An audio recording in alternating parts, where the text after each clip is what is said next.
चलिए, मेरे तरफ से सभी लोगों को गुड इवनिंग। फटाफट इस वीडियो के साथ सभी लोग जुड़ जाए ताकि मैं इस वीडियो को जल्दी से शुरू कर सकूं। इसके पहले मैं एक चीज़ बताना चाहूँगा कि सभी लोगों को कि जो भी भाई बंधु हमारे वीडियो के साथ जुड़े हैं वो इस वीडियो को जमकर लाइक करें, सब्सक्राइब भी करें, कमेंट भी करें, शेयर भी करें। ठीक है, क्योंकि देखिए ये जो आपकी हिस्ट्री की क्लास चल रही है एक प्रॉपर वे में चल रही है। ठीक है, ये एक सीक्वेंस में चल रही है। आपको इस तरीके से मतलब कि बताने का सीक्वेंस जो है बहुत ही परफेक्ट है। एक बार जुड़िए, पढ़िए और फिर देखिए कि क्या होता है। ठीक है, कोई यहाँ तो आपको इस प्लेटफॉर्म पे कोई पैसा लगने वाला है नहीं, लेकिन एक बार अपने लाइफ के लिए जरूर इसको देखें। ठीक है, तो चलिए हम लोग क्या हुआ था कि अब प्राचीन इतिहास के काल के तरफ चलते हैं। ठीक है, प्राचीन इतिहास। ठीक है, प्राचीन इतिहास में सबसे पहले क्या, अब स्टार्ट होता है वैदिक काल। ठीक है, और वैदिक काल कब से कब तक चला था? तो 1500 से लेकर 600 बीसी तक चला था। कब से? 1500 बीसी से 600 बीसी तक आपका कहानी चला था। कौन सा? वैदिक काल। ठीक है, आराम से समझते चले। देखिए, तो वैदिक काल भी जो था वो भी आपको दो खंड में बटा हुआ है। ठीक है, पहला जो है ऋग्वैदिक काल। पहला कौन सा है?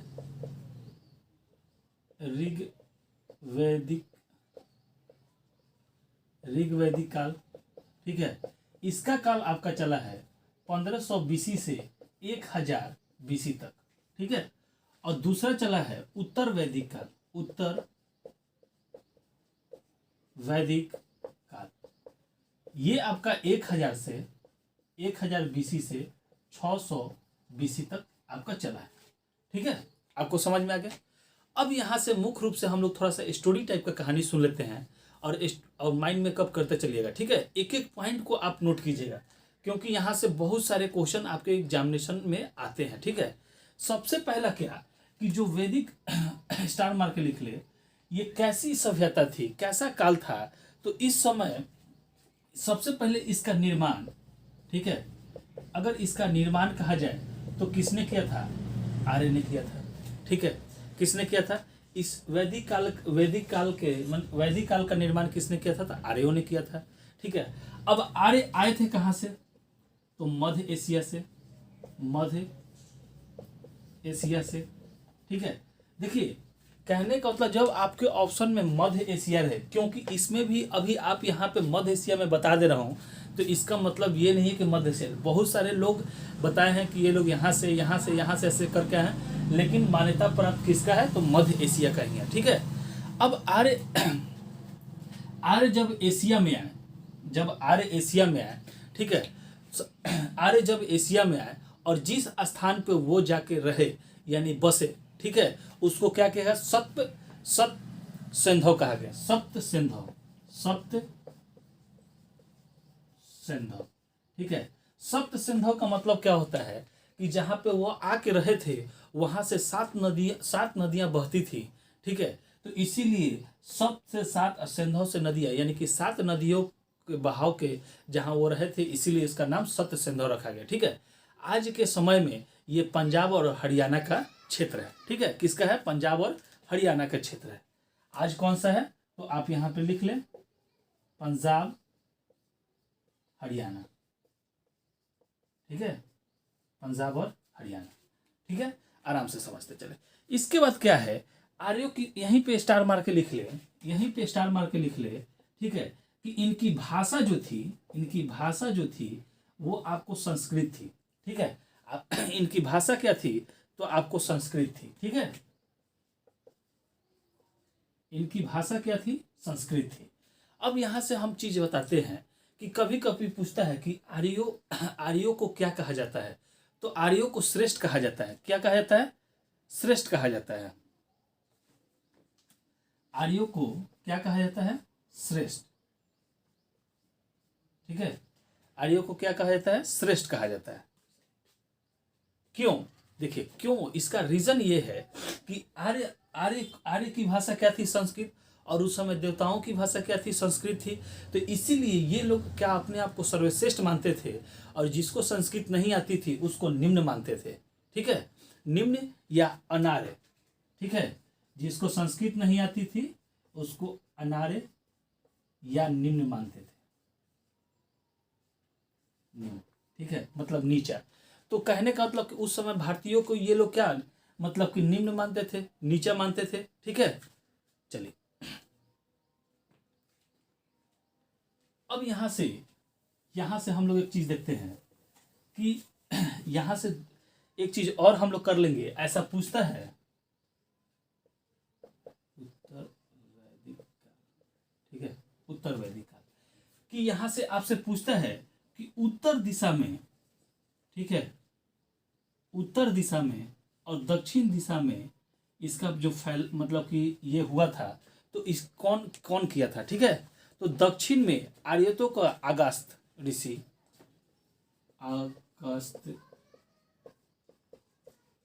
अगस्त ऋषि ने किया था उत्तर में। और दक्षिण में आपको पता होना चाहिए कि दक्षिण में किसने किया था। ठीक है, गौतम राहुगढ़, गौतम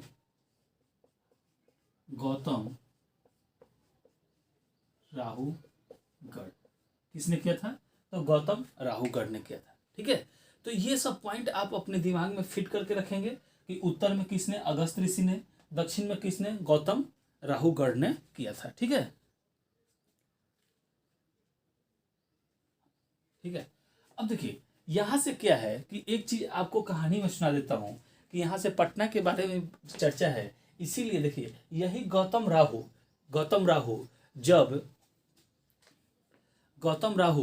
जब क्या हुआ था कि अपने मुख पे अग्नि लेके गंगा नदी को पटना के पास से पार कर रहे थे, उस समय क्या हुआ था कि वो जो ज्वाला थी वो क्या हो गई, मुझ गई थी। ठीक है, मुझने के कारण इन्होंने इस चीज को क्या कह दिया कि ये श्रापित जगह है, जिसके कारण हमारे मतलब कि मुंह का जो ज्वालामुखी है, ज्वाला है, वो क्या हुआ है कि मतलब कि मुझ गया है। ठीक है, तो जिसके कारण अथर्ववेद में इसको पटना को, ठीक है, पटना का पाटलिपुत्र उस समय नाम था, तो उस समय इसको अछूतों का स्थल कहा गया है। ठीक है, जिसके कारण आज भी क्या होता है कि पटना का गंगाजल कोई जल्दी लेना नहीं चाहता, वही धारणा आज तक है। ठीक है, ठीक है, चलिए अब देखिए, अब वैदिक काल की कहानी यहां से आप लोग चले। ठीक है, तो वैदिक काल, ठीक है, तो इस समय सबसे प्रिय पशु, ठीक है, प्रिय पशु कौन सा था, गाय था। ठीक है, मुख्य इनका व्यवसाय क्या था, तो आपको कृषि था। ठीक है, अभी गाय के लिए युद्ध भी होगा, देखेंगे कि कैसे कैसे आपका, ठीक है, चलेगा। ठीक है, गाय के हत्या के लिए जो भी गाय मतलब कि गाय की जो हत्या कर दी थी उसको मृत्युदंड दे दिया जाता था, उस समय की ये परंपरा थी। और राजा का उस समय राजा का मुख्य काम था गायों को खोजना। राजा का मुख्य काम क्या था, गायों को खोजना। तो आपसे पूछे कि वैदिक काल के लोगों का मुख्य व्यवसाय क्या था, तो कृषि था। ठीक है, क्योंकि यह एक ग्रामीण सभ्यता थी। क्या थी, ग्रामीण। जो आपको ऋग्वैदिक काल है वह एक फुल्ली ग्रामीण मतलब की सभ्यता थी। ठीक है, बाद में जब उत्तर वैदिक काल में गए हैं तो वो भी ग्रामीण थी, लेकिन थोड़ा सा वहां से बदलाव आना चालू हुआ है। ठीक है,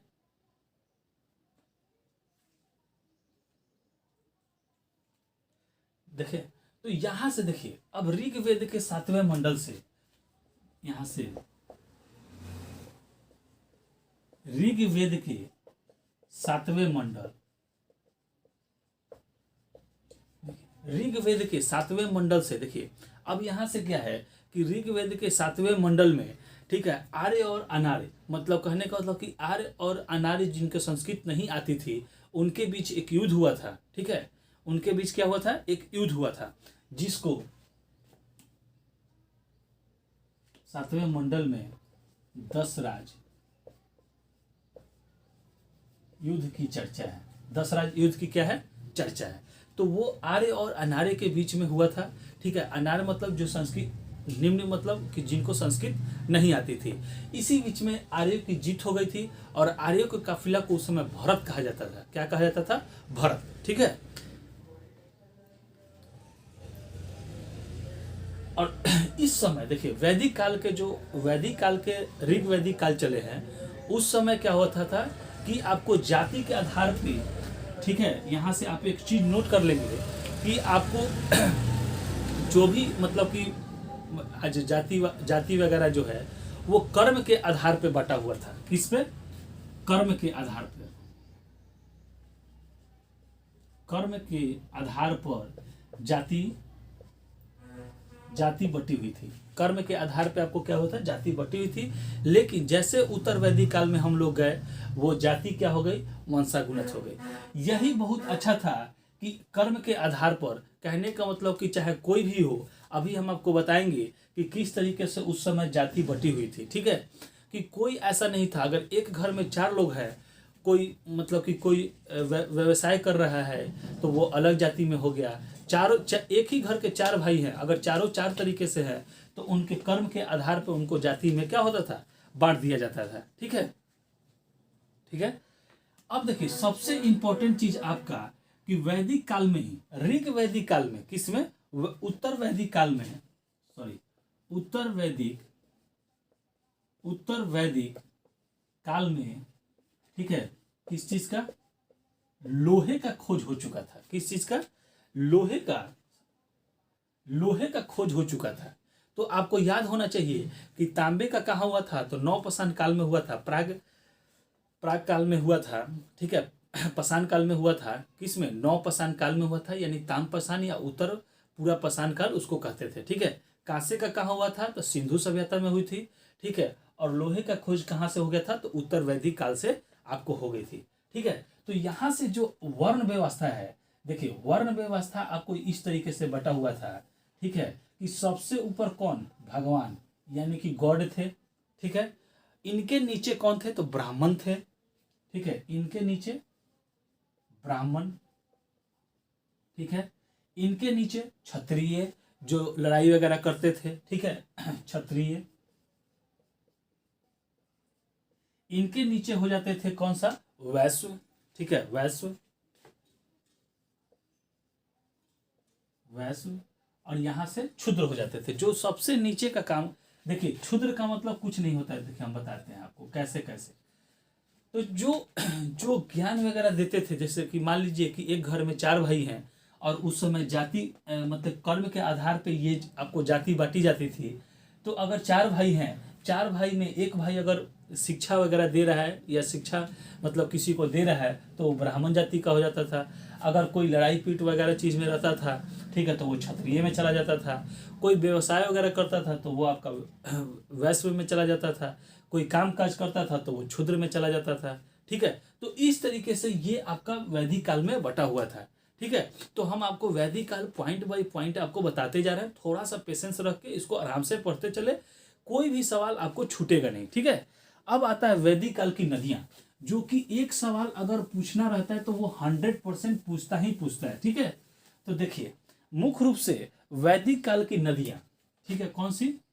आपको अब नदियां, वैदिक काल की नदियां में देखिए सबसे पहले आपको देखना है कौन सा? तो रावी नदी, सॉरी झेलम नदी से ही स्टार्ट करते हैं। ठीक है, शुरू से ही स्टार्ट कर लिए। झेलम नदी, तो झेलम नदी को उस समय क्या कहते थे? देखिए नदी वही है, बस केवल आपका नाम चेंज हो गया है। ठीक है, तो वितस्ता, ठीक है। इसके बाद दूसरा कौन सा आता है? सिंधु। सिंधु को हम लोग क्या कहते थे? सिंध। ठीक है, इसके बाद आता है व्यास। व्यास को विपाशा। ठीक है, 4 नंबर में आता है आपको रावी। रावी को परुशनी। रावी को क्या? परुशनी। 5 नंबर में आपसे आता है चिनाब।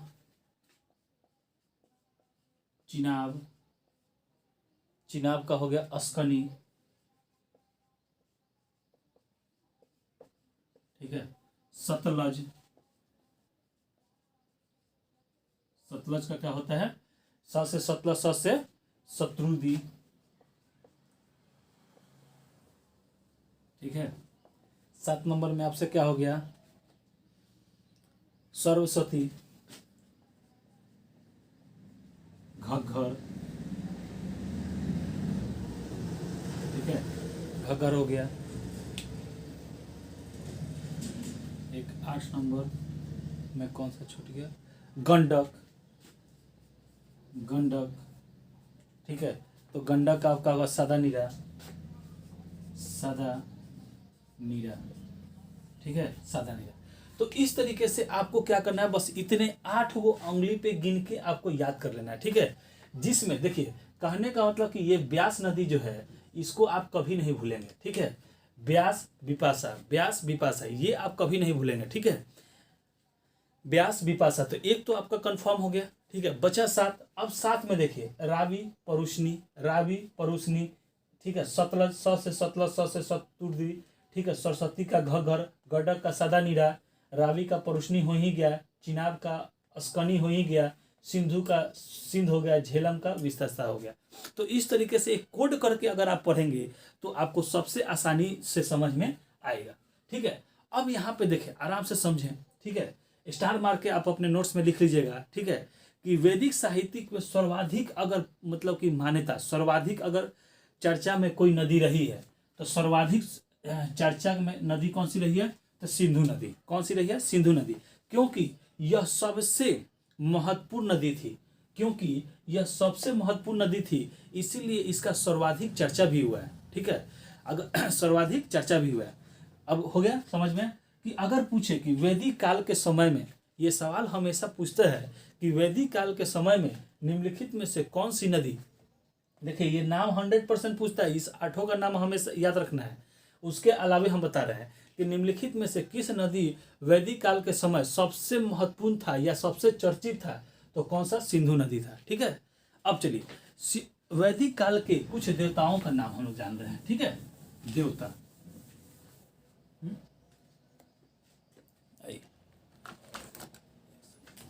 आते हैं, कौन सा, देवता। कुछ देवताओं के नाम जान लें, ठीक है। तो देवताओं में सबसे प्रसिद्ध इंद्र, कौन से थे, इंद्र। पहला इंद्र, सबसे प्रसिद्ध कौन थे, इंद्र थे, ठीक है। अब देखिए इंद्र सबसे महत्वपूर्ण थे। इन एक बार याद रखिएगा कि ऋग्वेद में इनकी 250 बार चर्चा मिली है। कितना बार, 250 बार चर्चा आपको मिली है। इनको युद्ध तथा, ठीक है, इनको युद्ध तथा वर्षा, वर्षा का देवता भी कहा गया है। युद्ध तथा वर्षा का देवता भी इनको कहा गया है। प्लस में पुरंदर, इनको क्या कहा गया है, पुरंदर, पुरंदर, ठीक है। पुरंदर इसलिए कहा गया है, देखिए याद रखिएगा ये सब इंपॉर्टेंट चीज उनके लिए है, ठीक है। तो पुरंदर इसलिए कहा गया कि उस समय जो इंसान किला तोड़ के अंदर जाता था उसी की उस समय क्या होती थी, जीत होती थी। तो इसीलिए इनको किला तोड़ने वाला देवता भी कहा गया है, ठीक है। अब आइए दूसरा कौन सा है, अग्नि, अग्नि, ठीक है। तो अग्नि में सबसे ज्यादा ये याद कर लीजिएगा कि इसकी चर्चा 200 बार मिली है। कितना बार, 200 बार। ये बार बार डाटा हम इसलिए लिखवा रहे हैं कि ये सवाल पूछता है, ठीक है। आगे चल के इसके अलावा आपसे कोई सवाल नहीं पूछेगा कि कितना बार चर्चा मिला है, लेकिन ये पूछता है, ठीक है। इसके बाद वरुण, तीसरा वरुण, ठीक है। तो वो पूछता है कि वैदिक काल के समय वरुण किस मतलब देवता थे, तो वायु के देवता थे। किसके, वायु के देवता थे, ठीक है, वायु के देवता थे। 4 नंबर में आइए तो आपको 4 नंबर में सोम, जंगल के देवता सोम, किसका, जंगल के देवता आपके हो गए, ठीक है। 5 नंबर में मारुति, 5 नंबर में मारुति, तो मारुति किसके हो गए आपको, आंधी तूफान, तूफान के देवता, ठीक है, तूफान, तूफान के देवता, ठीक है। 6 नंबर में एक आते हैं कौन सा, रौद,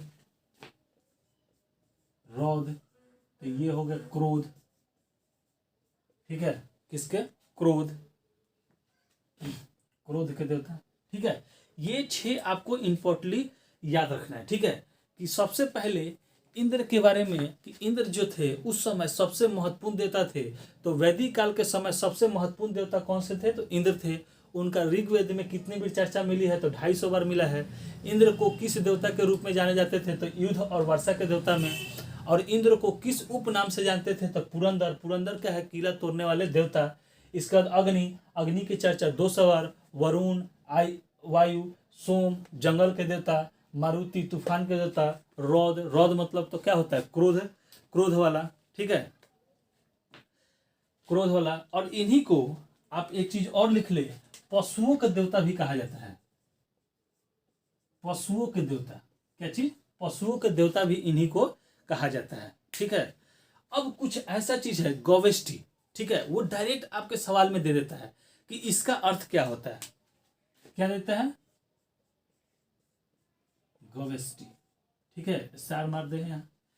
एक सीता भी दे देता है, आप उसको भी स्टार मार के लिख ले, सीता, ठीक है।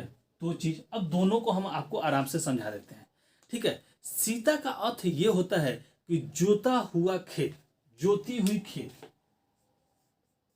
जोती हुई आपको खेत से, ठीक है, खेत से संबंधित है। गौवष्टि का मतलब होता है गाय के लिए किया गया युद्ध, ठीक है, मैंने बताया था गाय के लिए युद्ध, ठीक है, गाय के लिए युद्ध, आराम से समझते चले, ठीक है। ये सब इंपॉर्टेंट थिंग है, ठीक है। आगे हम लोग बढ़ते हैं। अब क्या है कि वैदिक काल के सामाजिक व्यवस्था, वैदिक काल में सामाजिक व्यवस्था, ठीक है, सामाजिक व्यवस्था को देख ले। थोड़ा सा आज पेशेंस बना के आप लोग पढ़ें, थोड़ा लंबा वीडियो चल जाएगा। सामाजिक, सामाजिक, सामाजिक व्यवस्था, ठीक है, क्या चीज, सामाजिक व्यवस्था, ठीक है। तो सामाजिक व्यवस्था में,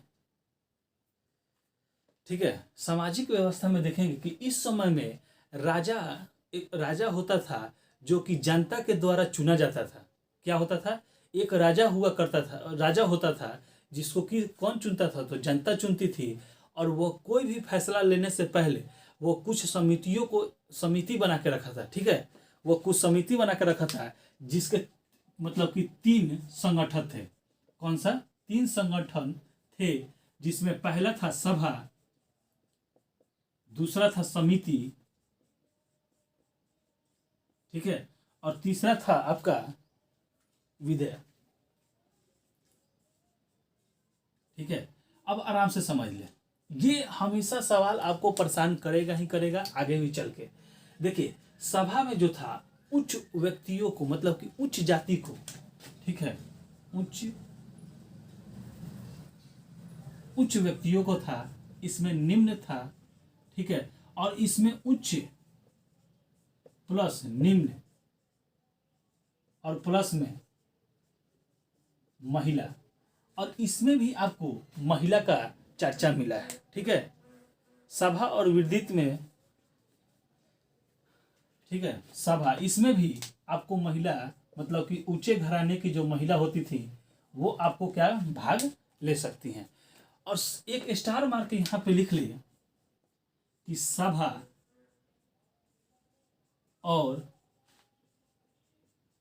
समिति को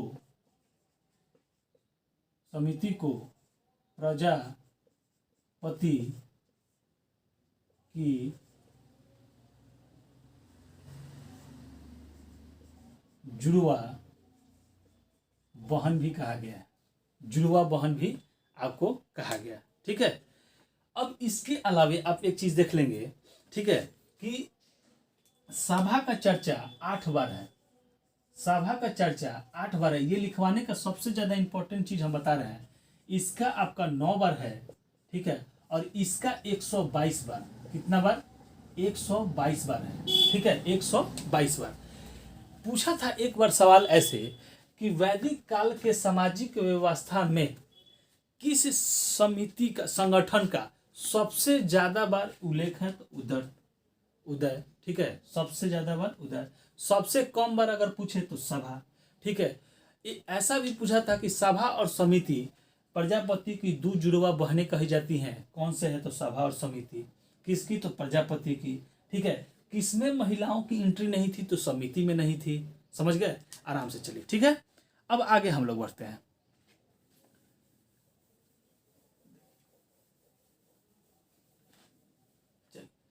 अब कुछ ऐसे पॉइंट है कि जो कि आपको डायरेक्टली याद रखना पड़ेगा, ठीक है। कि सब वैदिक काल के समय में सबसे छोटी इकाई क्या थी, तो सबसे छोटी इकाई गांव थी। तो यहाँ स्टार मार के लिख ले, सबसे छोटी इकाई, सबसे छोटी इकाई, ठीक है। सबसे छोटी इकाई आपकी क्या थी, तो गांव थी, ठीक है। गांव जिसका मालिक, गांव का जिसका मालिक, उसको हम लोग क्या कहते थे, तो उसके मालिक को ग्रामिक कहते थे। क्या कहते थे, ग्रामिक कहते थे, ठीक है, ग्रामिक कहते थे। आगे स्टार मार के चले। सबसे बड़ी इकाई जन होता था, ठीक है। सबसे बड़ी इकाई जन होता था, ठीक है। आराम से समझते चलेंगे।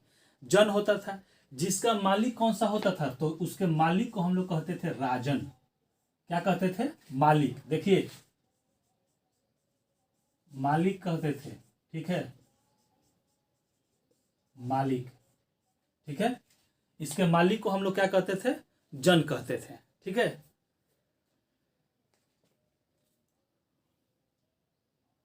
समझ गए। अब ये चीज आपको, दोनों चीज हमेशा आपको पॉइंट में याद रखना होगा, ठीक है। चलिए,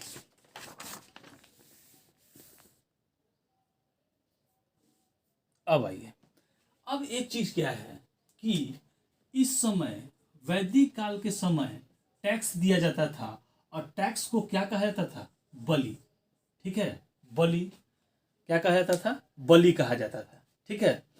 जो कभी देखते हैं देव देवताओं के युद्ध होने से पहले क्या होता था, बलि दिया जाता था। उसी तरीके से उस समय टैक्स को क्या कहा जाता था, बलि कहा जाता था, ठीक है। टैक्स को क्या कहते थे, बलि कहते थे। अब देखिए, मृद भांड, उस समय वैदिक काल में 4 प्रकार के मृद भांड थे।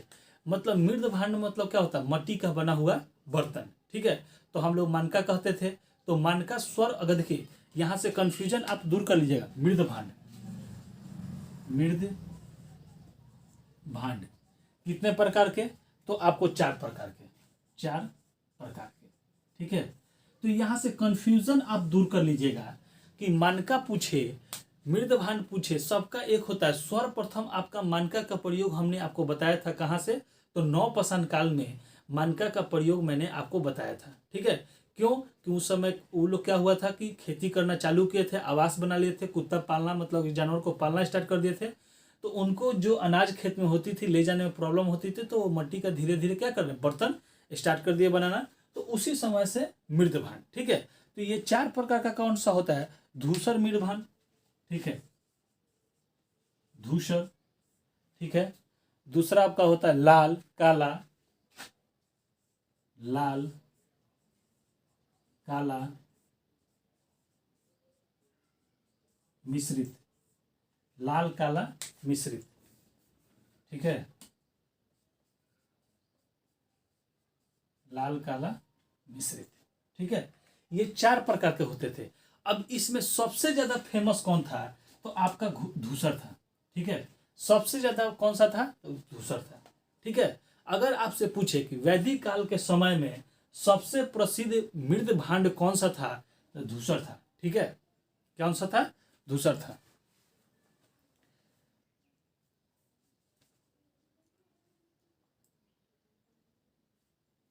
ठीक है, चलिए अब हम लोग पढ़ लेते हैं कि वैदिक काल के समय, वैदिक काल के समय 3 प्रकार के यज्ञ होते थे। कितने प्रकार के यज्ञ, अब आपको यज्ञ, ठीक है, आपको यज्ञ 3 प्रकार के यज्ञ, कितने प्रकार के, 3 प्रकार के। पहला देखिए, आराम से एक एक स्टेप में समझते चलिएगा। अश्वमेघ, अश्वमेघ, ठीक है, अश्वमेघ। इसके बाद वाजपेयी यज्ञ, वाजपेयी, वाजपेयी यज्ञ, ठीक है। इसके बाद तीसरा आता है राजा अभिषेक, कौन सा आता है, राजस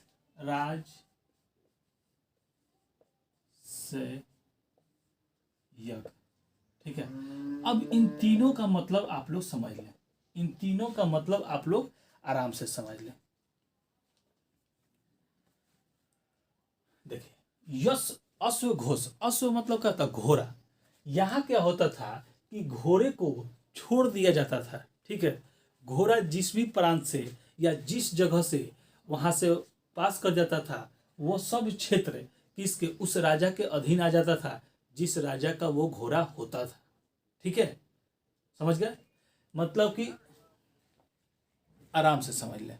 ठीक है, तो ये होता है। अब वाजपेयी यज्ञ में क्या होता है कि वाजपेयी यज्ञ में राजा अपने शक्ति का प्रदर्शन करता था। किस चीज़ का, शक्ति का प्रदर्शन करता था।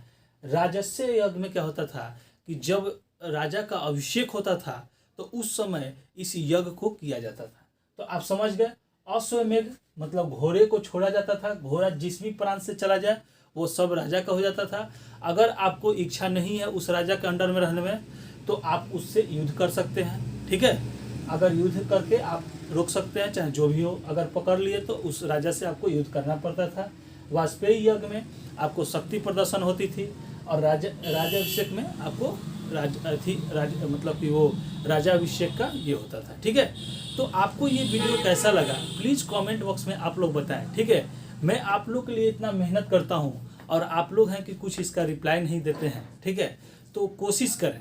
ठीक है, चलिए, हमारे साथ जो भी भाई बंधु जुड़े हैं उनको बहुत बहुत धन्यवाद।